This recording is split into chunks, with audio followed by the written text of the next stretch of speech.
Good evening. This is Broke Billionaire, and I'm here with Joe DeGregorio. DeGregorio, you got it. That's awesome. It's a pleasure to have you here tonight. Nice to meet you, man.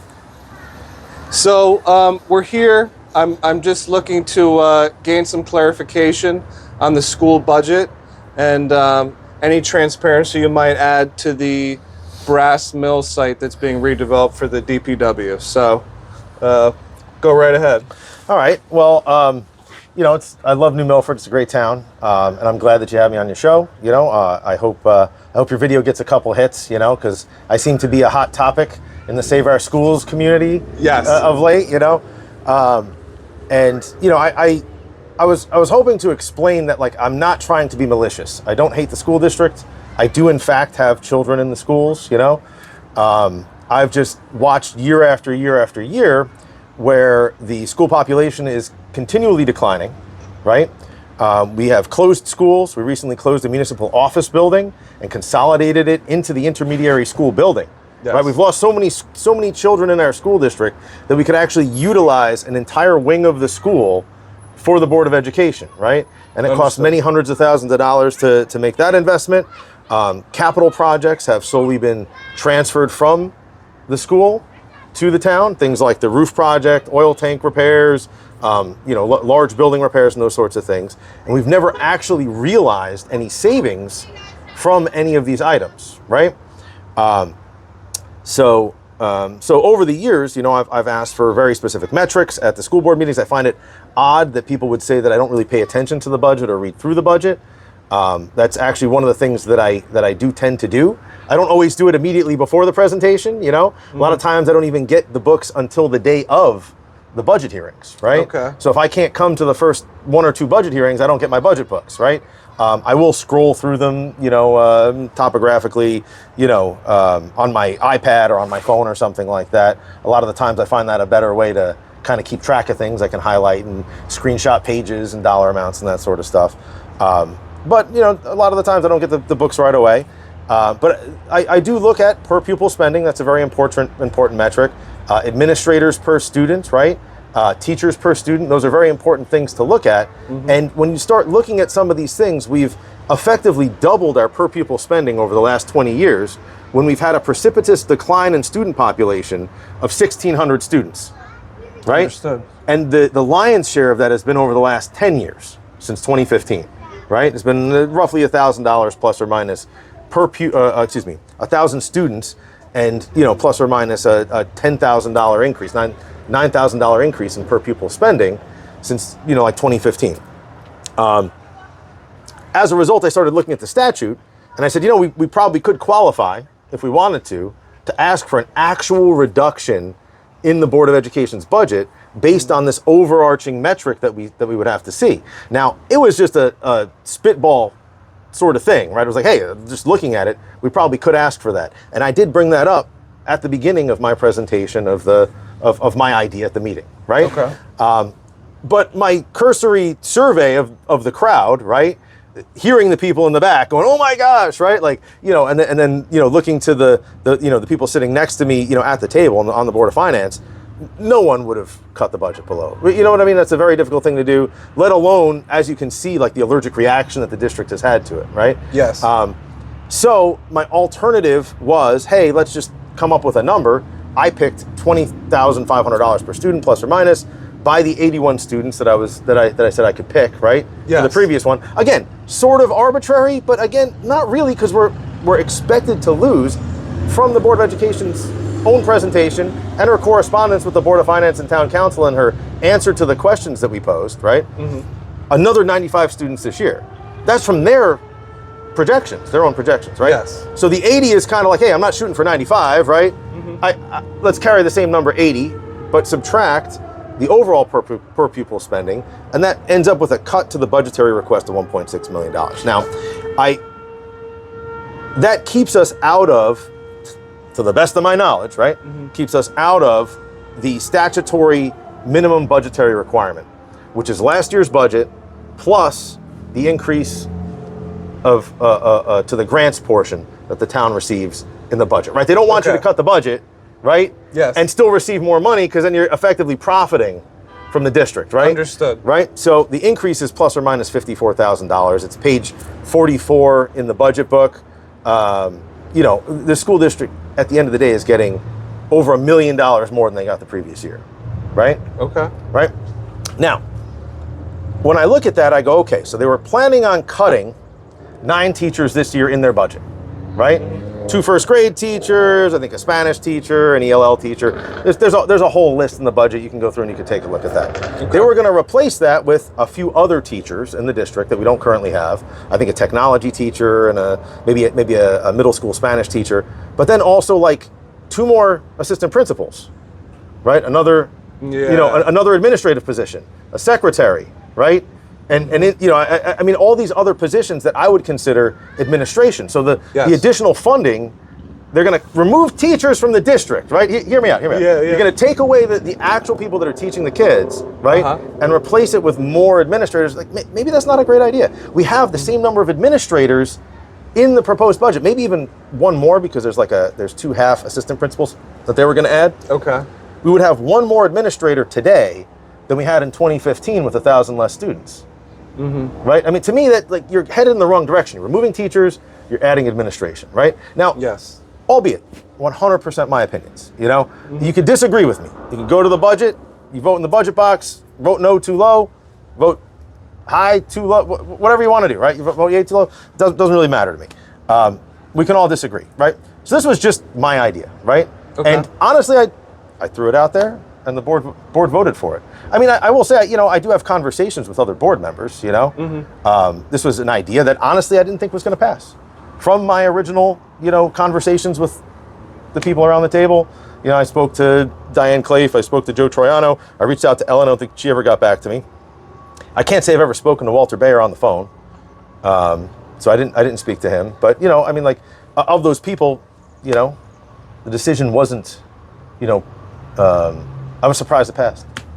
This is all great information. I love it. Look, my wife and I have a son who's 5 years old and will be going into kindergarten next year. Mm-hmm. The one question I do have is, what's this whole discrepancy with some sort of error that's moved through? Is there anything you could add to clarify that? I don't know. I don't fully understand it. I don't know what error they're talking about. Uh-huh. I mean, my motion was my motion. I mean, my initial proposal was actually the 1.6 cut from the pre-town council cut Board of Education, right? Before their 295, Okay. So, I mean, maybe they're talking about that. Okay. I mean, but the motion that passed is the motion that passed. It's still information that I'm still trying to weed through and understand myself. I saw Dr. Parlato had said that there wasn't an error in the calculations or whatever at some point today. So I don't. Okay. I don't know. I don't know where that error in the calculations part came from. Mm-hmm. So I don't know. I mean, it was partially arbitrary. I will say that. Like it's like I just divided the per pupil spending from 25 and multiplied it by 81. And then the 56 cents thing was really kind of more like Olga was sitting there going, I don't know what to do with the 56 cents, and I was like, fine, take it out. Like let them have it. Like it's not like I'm not dead set on the number. I was surprised it passed, to be honest with you. Understood. All right. Well, look, I think there's certainly I have a better understanding of it, and I hope that everyone else in the town that has concern about this has some more clarification. Moving on to the Brass Mill project, where they're trying to move the DPW building. Yeah, I mean, anything you could add to that? I have no say in that on the Board of Finance at all, but I'll say that I think it's a good idea. Mm-hmm. Is it the ideal location for a Department of Public Works? Maybe not.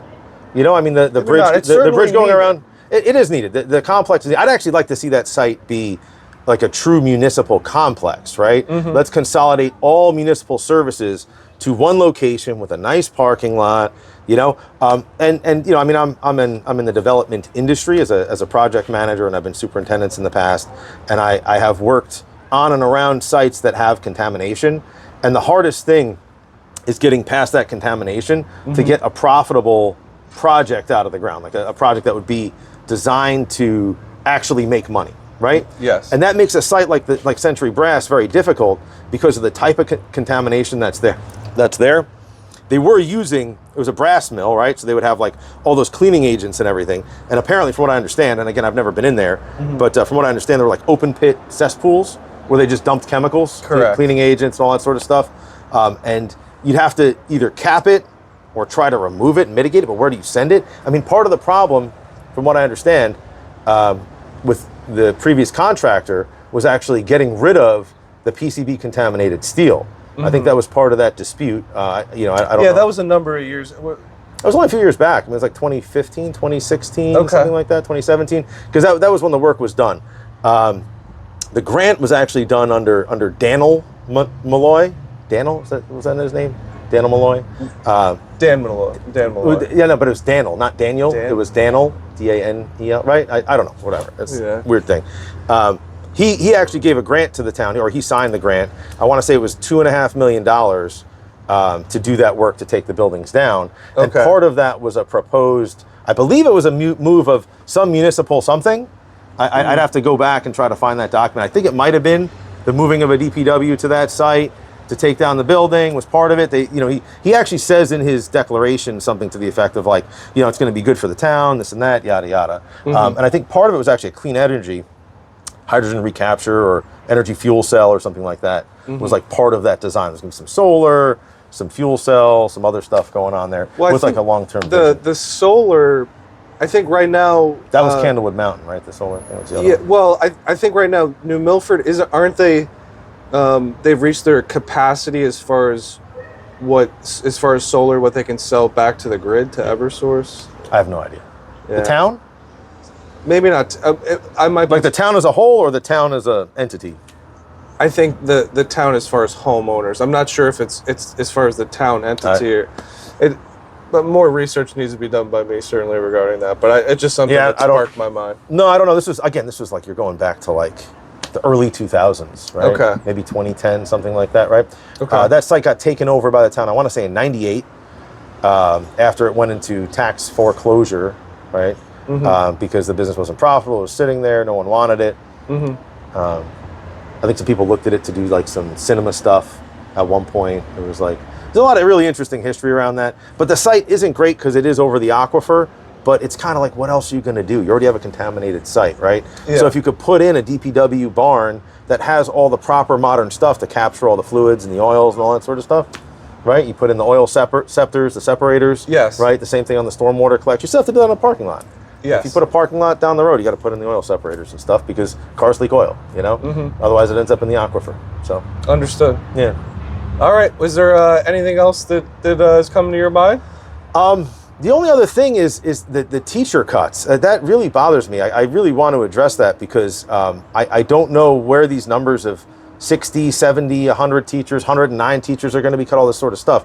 Yeah. I did reach out to Dr. Parlato myself directly because I was shocked to hear that so many teachers were going to get pink slipped, whatever that means, right? Like, I heard that it happened on Friday, and then it was, oh no, it was a warning, and then it wasn't 100 teachers, so I just reached out to her.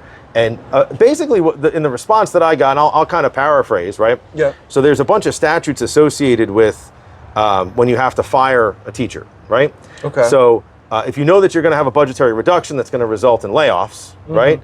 They have to notify all non-union staff, or not non-union, excuse me, all non-tenured staff, right? As part of the union contract, that there could be layoffs, right? And that so effectively they have to lay everybody off at once, and then they can go through and figure out who can stay because they have to play the seniority game, right? Because you might say, hey, you know what? I know I can reduce whatever, like we're cutting 2 first grade teachers, right? You can say, hey, we're going to remove these 2 first grade teachers in that layoff, right? But we're also going to remove a 3rd grade teacher, right? As part of the layoff because of the class size reductions, right? Okay. Now, you can't pick which one of those 2 people you get to lay off. You can be like, oh, that 3rd grade teacher, you know what? She's really good. I want to hang on to her, right?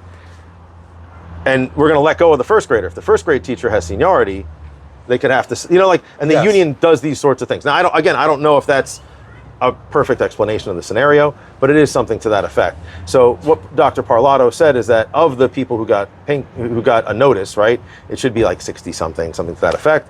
But she was like, she expects the actual, if the budget gets approved, the actual layoffs to be, I want to say closer to 15 or 18 20, Okay. something like that. So it's a much smaller number Smaller number than what's being purported than what's being online. purported online. Now, Yes. again, how many of those are the 9 that were already going to be reduced this year, right? In the budget, I don't know. I don't know the ins and outs of how the Board of Education is going to make the selections.